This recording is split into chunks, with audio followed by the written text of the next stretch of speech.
Hello sweet buddies, kamusta na kayo? Pagkakaiba ng nanay at tatay. Ang tatay kapag nagtrabaho, responsable na siya. Pero kapag ang nanay nagtrabaho, bakit mo pinaalaga ang anak mo sa iba? Pag ang tatay nag-abot ng sweldo, responsable na siya. Pero kapag hindi napagkasya ng nanay, gastador na siya. Kapag ang tatay galing sa trabaho, magpapahinga, manonood ng TV at nagse-cellphone yan.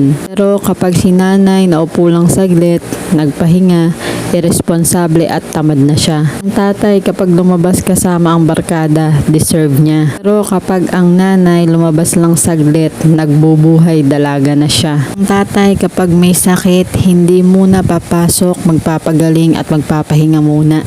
Si nanay hindi humihinto dahil wala siyang aasahang iba. Pag si tatay nagsesermon, nagdidisiplina lang siya. Pero kapag si nanay nagbubunga nga at nagar na agad. To real talk tayo ha. Hirap maging mabuting ina lalo na sa mga taong hindi nakikita ang ating sakripisyo at halaga. Yun lang muna for today's video. Thank you for watching. God bless us all. Bye!